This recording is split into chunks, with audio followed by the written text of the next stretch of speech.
Voilà, c'est la Bino Balandino sur Yokabaz TV. Ça a toujours été un réel plaisir pour moi de vous savoir si nombreux devant vos postes téléviseurs pour un nouveau numéro de cette émission.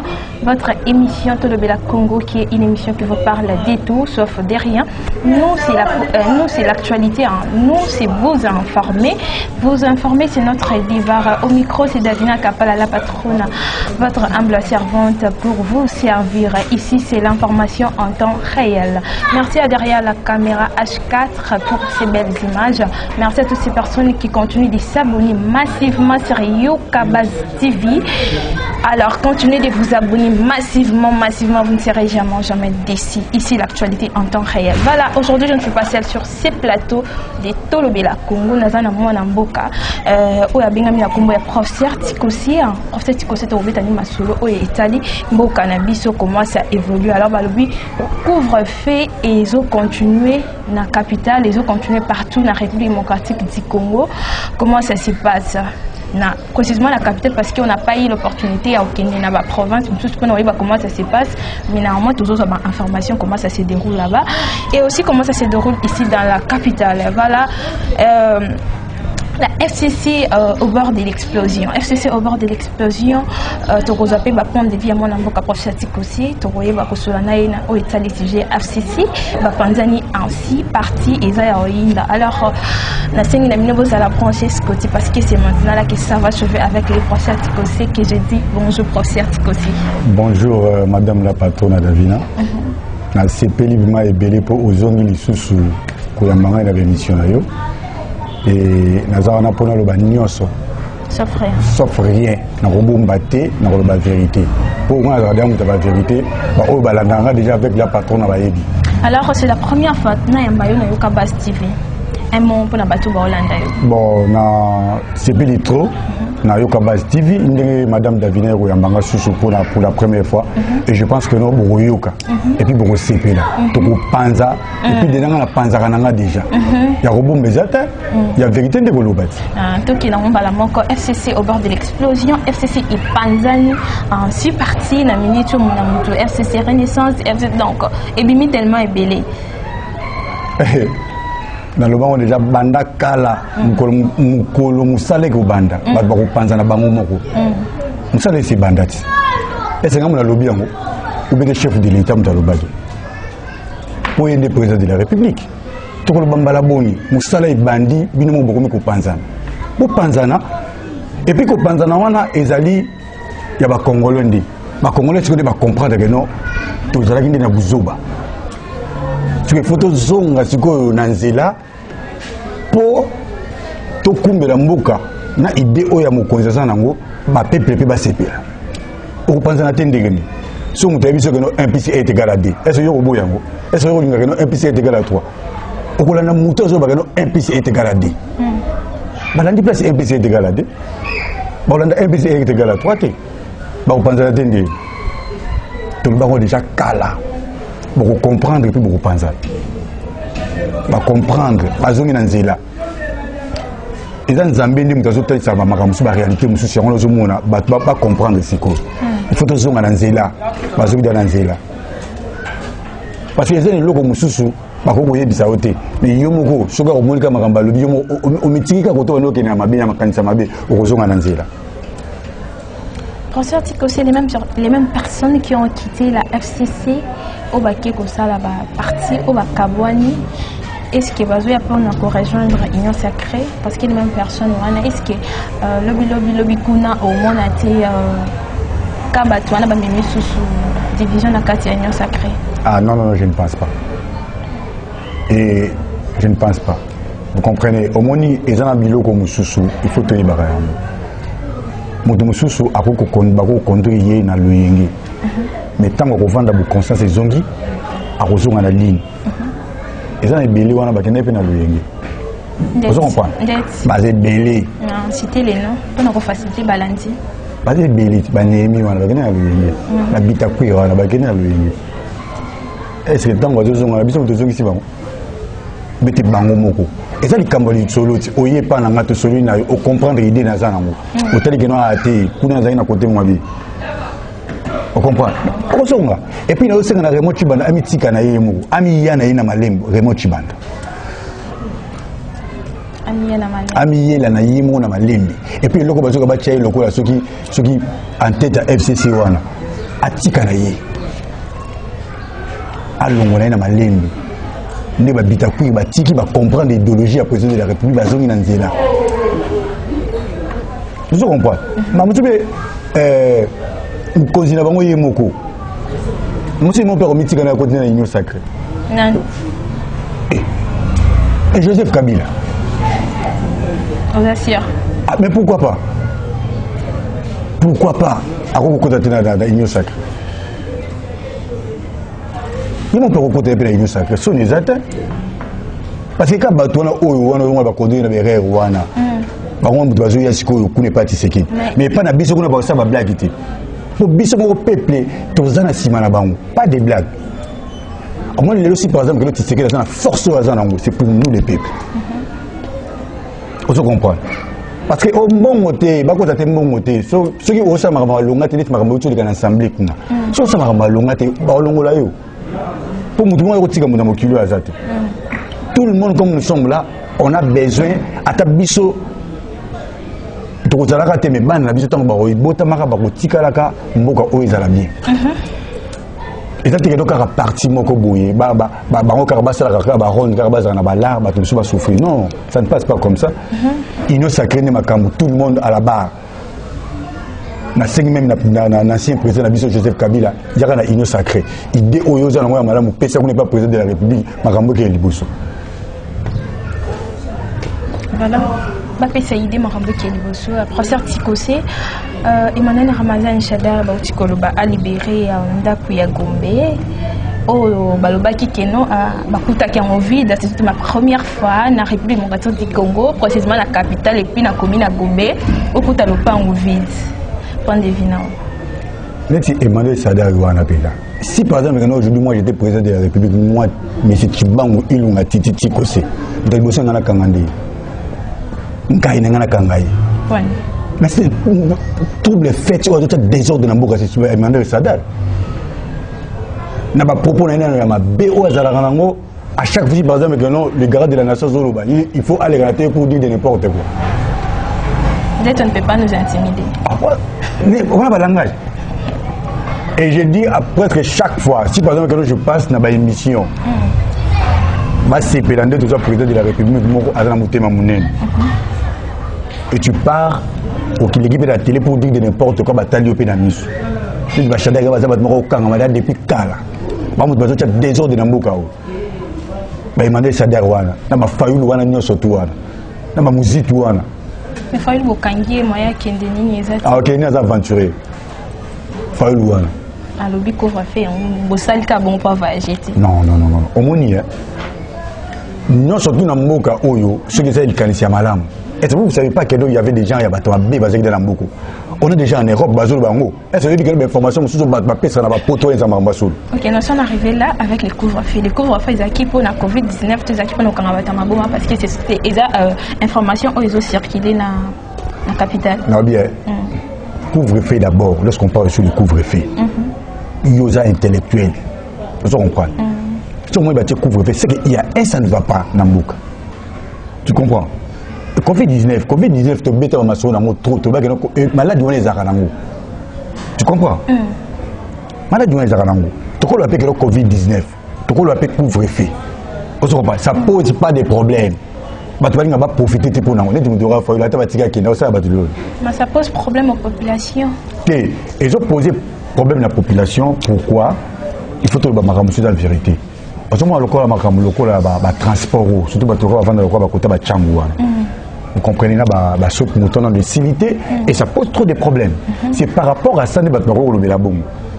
Parce que ne croyez pas que nous, avant que nous couvrir privé, nous avons vendre, nous analyser.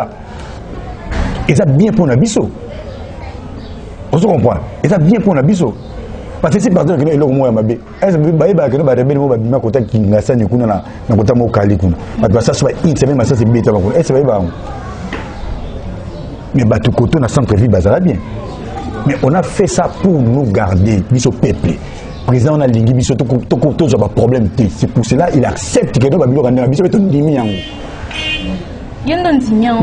Biso tout ndimi yango. Attends ça va te balé. Ton ndimi yango déjà va te belé. Tout ça n'a pas professeur ton ndimi yango. On va faire comme un tracasserie pour n'a pas policier. Non parce que c'est tracasserie. Biso tout monde on tracasserie ezaki. Place nini oh bah ça va te tracasserie ezali. Mais chaque jour, on va témoigner qu'à partir de 20h30, on a déjà policiers, déjà bandits tracassés. Les policiers les ont rappelés. Moi, j'étais avec M. Kitoko, mon professeur, M. Platini, M. Joe Passi, vous comprenez? M. Joe Billy, ma policier va télémissa biso pour dire que nous avons la air pour nous rejoindre. Au tracasserie, il y a moi. Tout le monde a déformé l'information. Mukonzambuka esa kwesi tokolata o mukonzambuka kwesi biso ko davon mukonzambuka loba moi je suis président ya parti ya vidéo timang DCI tu comprends notre président pesa biso ba briefing tokolanda o mukonzambuka zoloba na président na biso o azokamba biso ya fédéral mais tu pas qu'à Léonard biso tolanda au président de la République loba on ne peut pas aller de gauche droite. Vous comprenez? Couvre-feu c'est l'autre, couvre-feu il faut pas profiter dans mon l'autre. Ta catégorie égalité parce que c'est de haut tambour. Et puis c'est au monde que même si par exemple quand tu dépasses 21 heures, au moins la police au ça yo malassima ça yo l'autre vanati. Il faut aux gens avant. Ta catégorie au bail c'est ce côté ta catégorie. Quand tu ko ça le roi que l'auto se plaindre ça par rapport il y a bateau bazala na chambre. Tu comprends? C'est ça. Mais tu veux dans le centre ville. Vous savez ce que ta catégorie n'est pas au zana. Et puis, conférence des gouverneurs prévue pour la fin de ces mois. Et bah, gouverneur Nyonso, on devine. Bon, pour les vignes, on a un bébé longue à la missus. Il va se faire le bani à Malon. Parce que le gouverneur peut banda bacha bangon Nyonso, tant mon ressort à Malongate. Tout le monde va se faire un bébé. Il y a malade, moi, ceux qui va député provincial va voter le gouverneur et bâtir le peuple. Mais biso mo comme si tu voter gouverneur, biso gouverneur on n'a pas ça la maramba bien. Oh, net ça minute ça maramba bien té. Ba tout ba gentini. Tout le monde. Bo gentini au san. Allez me d'ailleurs c'est. Qui ne peut pas au monde entier? Qui ne peut pas na wa. Na rappel no monima etondi té. Na rappel la wana plein ya mai etondi wana. Et puis oui ça kadima kadima au san. Kadima la compétence que l'on a bio quoi. Ou bete fu utara kuda. Oh mais il doit parler. Kadima azaka wana ka pour pesa aloba kaka. Après ça likolo kuna ni la gouvernoria kuna place ya député professeur de mutu ko sala makamwa. Tu comprends?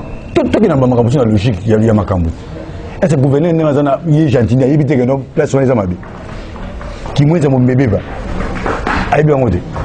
Malongo la bango. Et ça qu'on importance c'est ngako na sanga na président de la République. Bon makute loko wana ndi. Basala bango kuta ngo kututi.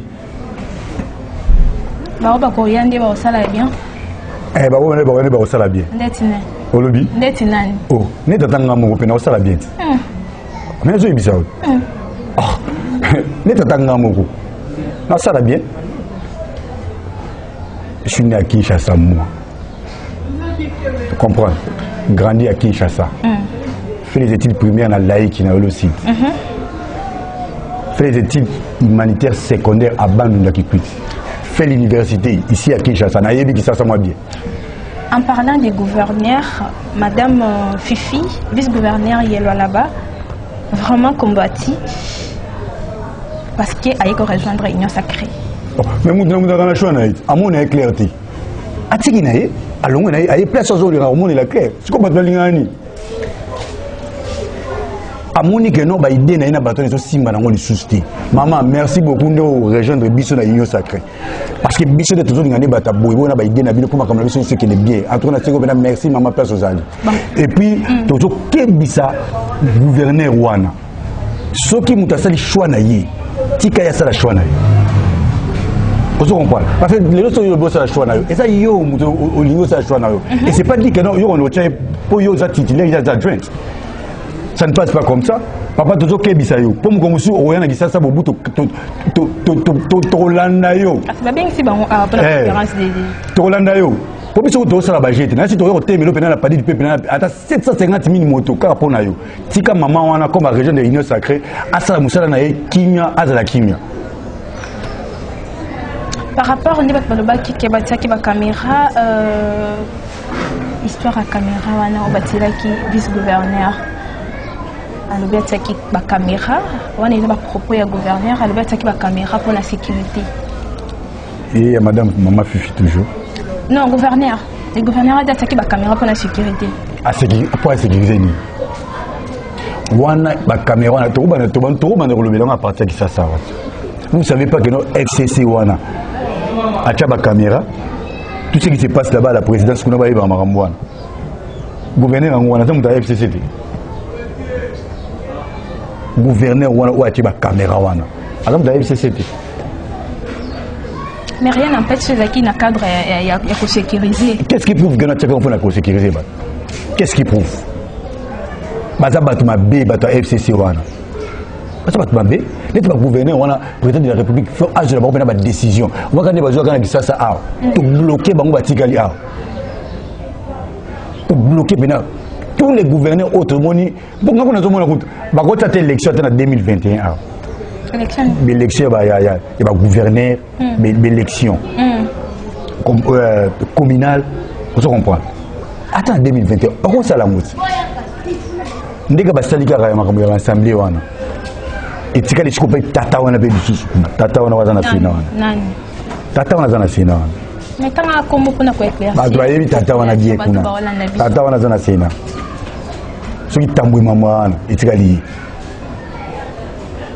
omoni boka teke union sacrée nengezana epesi batumbo pour ba panzana ti ils ont des idéologies parce que beaucoup y a pas na 100 personnes ko solo la ya pamba yo mo comprendre et tika na longo na ra kuma parce qu'il y a trop de gens qui pensent que non le président de la République a pris l'argent pour payer ça va pouvoir panzana ti ils ont des idéologies il y a vraiment des positions de bateau o ya nzambe za nzambe ya nzambe za nzambe ya satan za satan vous comprenez qui c'est que ya nzambe.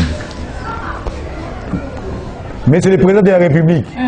Nommé à ta gouverner dans 6 mois. Au moment où on va comprendre que non, Moussa Legosala. Bientôt la nomination d'un informateur. Qui sera élu? Bon, pour moi, c'est Jean-Pierre Mbemba. Punanga. Punangaï. Jean-Pierre. Qui s'appelle Martin Fayou, pas si tout. Na lobby pour Nangaï. Et ça dépend de Ngaï Kaka. Mais pour Nayo, est-ce qu'il a ces compétences là, Jean-Pierre a la compétence à Marambe Bélé. Il est d'abord très intelligent. Il est capable de faire tout le métier. Tout ça, besoin de Mouka et Bunga. Pour Nangaba Tchaïe. Vous comprenez? Et puis tu dis que nous Moutouana sur la place où on a battu Ming dans la Tikita. Vous comprenez? Bachaïe, Naponangaï. Pour Nanga, la 5e, Jean-Pierre Mbemba. Pour Nangaï. Il est congolais. Tu comprends? Il est congolais. Quand on a battu sur les Okimana, c'est les Congolais.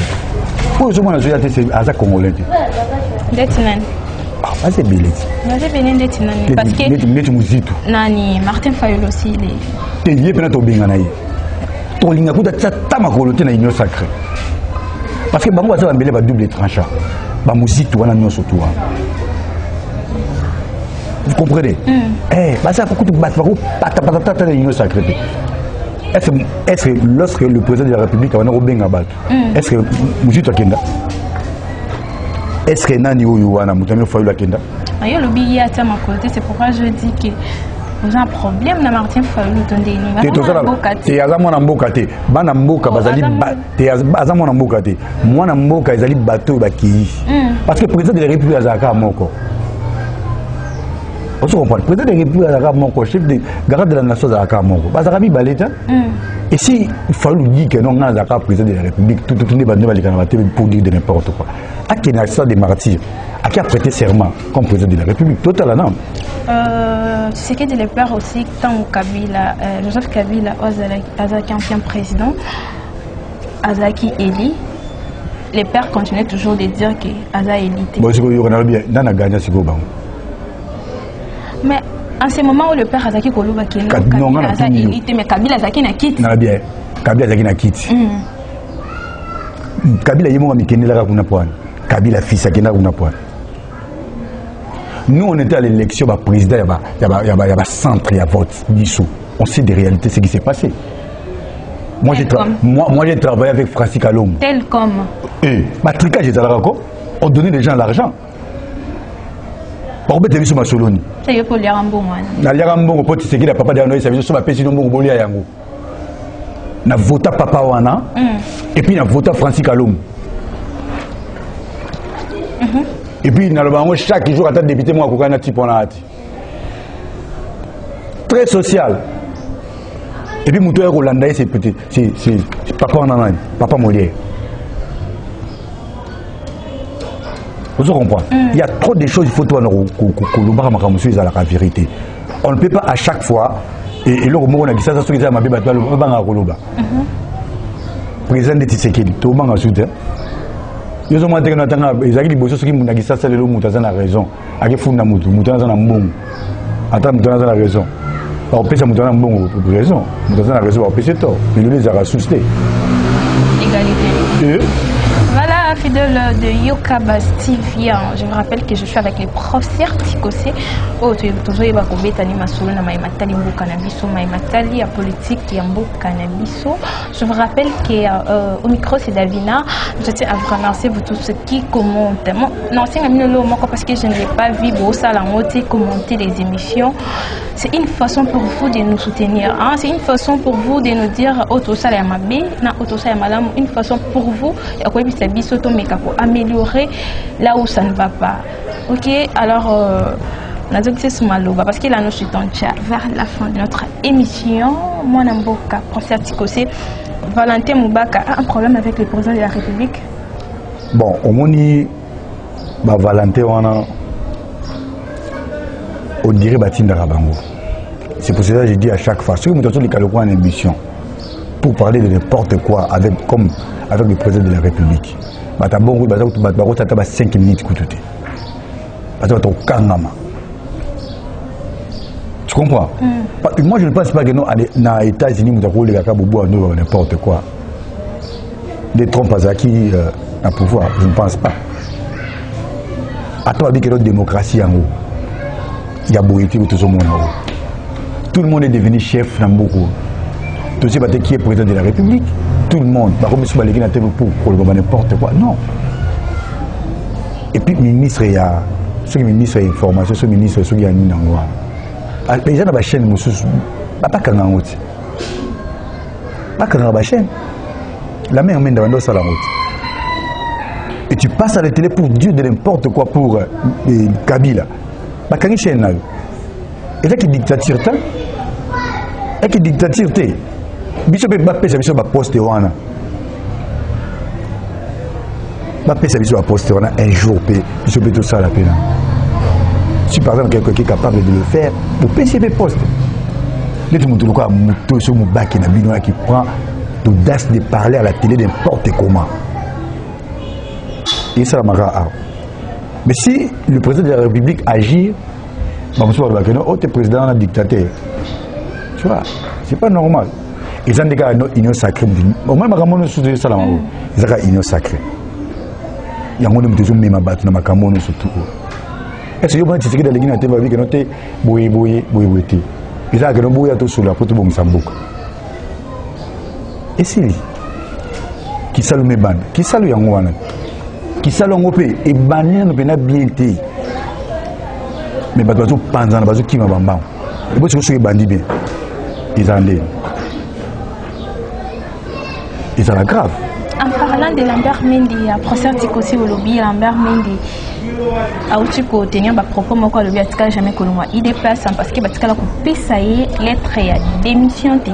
Ngako tuko maire ministre au coup de la Rosomisa. Il a eu non la mère Mendy souka na ministre.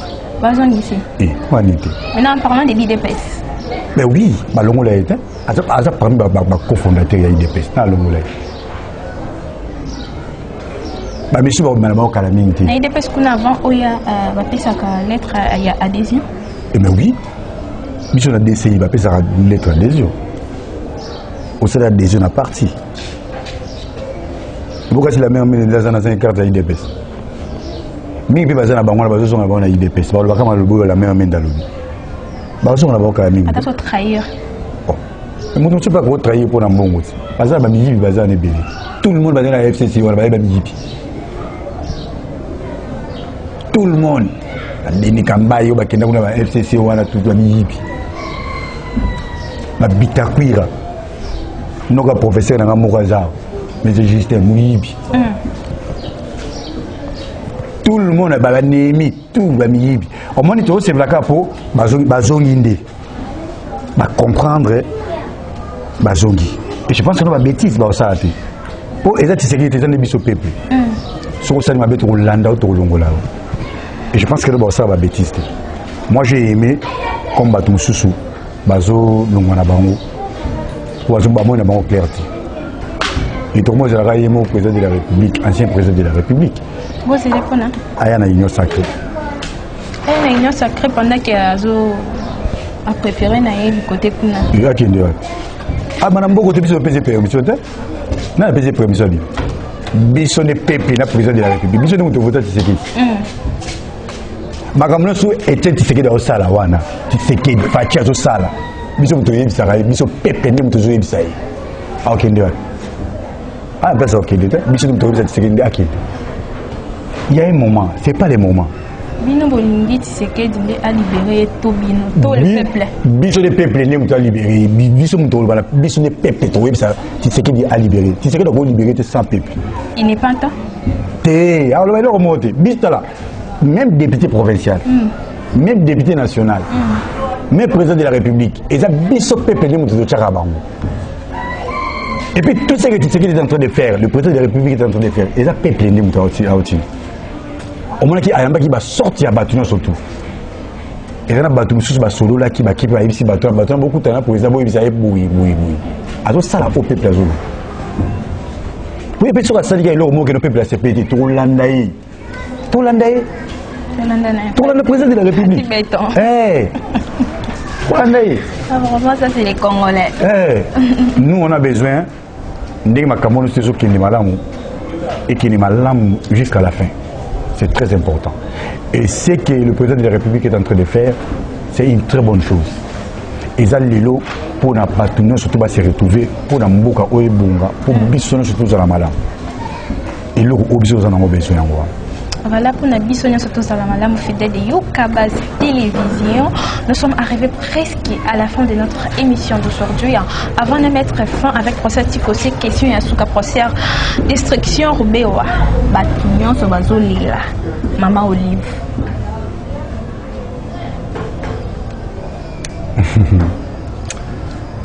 Na d'autres c'est comme Makambo, n'était pas Rubewa wana. Bon moi je parle pas vraiment trop ya Makambo ya Maman Olive. Parce que na mona ga moi un peu modèle na bandenge mususu. Pour au moins mutu soit za malamu. Faut que le peu malamu. Tu comprends? La vie à la rabongo. Nous sommes des chrétiens, nous sommes de prier. Pour Maman Olive, je ne peux pas vraiment parler. Dans le bané pour na Rubewa. C'est un étranger Moutouan. Rubewa c'est un étranger. Et puis ça donne des mouibi. On dit tala obi on m'a dit autant la tranquille boy toujours temps la tranquille nazela ba to mbele la yopi mais ba Rubewa wana lelo soki wana otambola ndebisi otambola mais ba kokate bina kemi basali biso mabe ebele biso peuple ba Rubewa wana basali biso mabe ebele ça c'est étranger sauf pas des Congolais est-ce que Rubewa ko yoki la Congolais ma mutuka Rubewa wana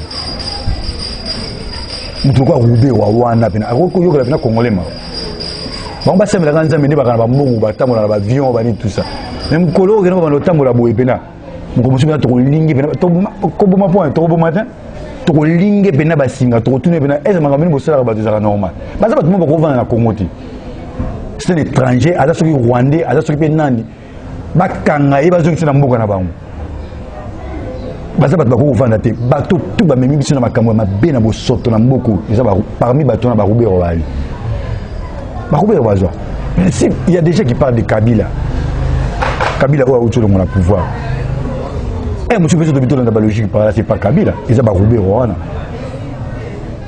da bato ebele bazaki derrière ye tout le monde bazaki derrière ye barubero wana bayoka ata souci ya peuple non tu sais que il faut ça l'effort d'être roubé au wana na mboko ba rovanda te na RDC ba rovanda te ba kangi pena tu akuta ta azani ba kotisi na avion ba ke ba tiki soki na Burundi soki pe wapi tout le monde qui est étranger na mboko o asali biso mabe aza muto rovanda na mboko te. Je suivis le propos d'un combattant de l'UDPS qui dit que l'ancien président Kabila, son vrai nom n'est pas Kabila, mais c'est Kanambe. Alors, ce toki n'a vraiment, on a dit vraiment, ce qui veut dire que lui aussi, il n'était pas congolais, mais quand même a dirigé Bisso pendant 18 ans. Bon, au moins, le gars va Kabila. Au moins, Bisso, on est en train de se compliquer pour rien. Vous comprenez? Bibango, on dit Kabila, Zaïrois, c'est congolais. Bisso, on a une nationalité. Ote Kabila wana azamona Kabila le père il est congolais tout ça. Pour l'instant madame on ne parle pas sur ça, on parle sur union sacrée de tout ça makambo ya danger pour mboka oyebon.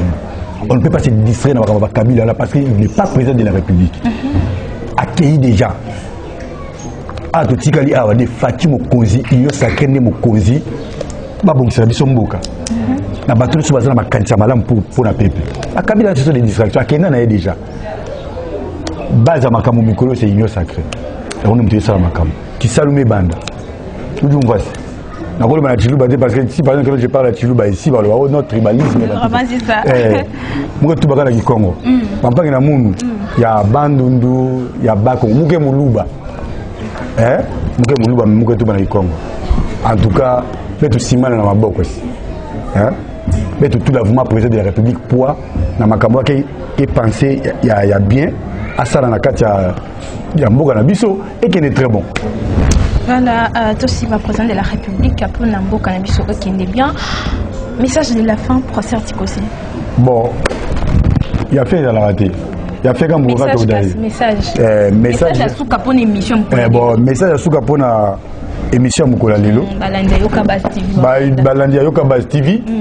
Bon, je pense que non, Tozo Loba Makambo, ils sont vrais et puis ils sont réels. Toboui et comme bien non, comme l'élection à Missa Finanzela, pour te la biso. Mais cette fois-ci, Toba dans la bisoté. Parce que mon conseil à Moko. Tant mon conseil biso to Makambo mon conseil Loba, c'est que yo za doit ça dans l'autre. To Loba kaka. Toba dans la bisoté. To lobby déjà. Oyo alingi tous allons bien biso peuple congolais à la makambo président de la République azolo parce que ce quoi ça au contraire na makambo président de la République azolo to landende to landanga misusu kula bokota ka pete na parler du peuple kuna bokota ka biso kuna plein c'est que to landa bino ka ndengi wana po bokolanda bino ngate po bokanga bino pe ngapeti na lobika déjà ba miyibi basé belé bato soit FCC muta confiance à zati mais ba oyo déjà ba longwe po ba kende kuna na union sacrée to komi na confiance na bango on a repéré un message en moi. Voilà, on a repéré un message en moi. Nous mettons un point final par ici, mais avant de se séparer, Nabino, je tiens à remercier derrière la caméra le H4 pour ces belles images. Merci à toutes ces personnes qui se sont déjà abonnées sur Yokabaz TV. Ne se fatiguez pas, partagez, likez nos émissions. C'est une façon pour vous de nous soutenir, commenter pour nous comment améliorer le travail en un mois et vous, on se retrouve à la prochaine.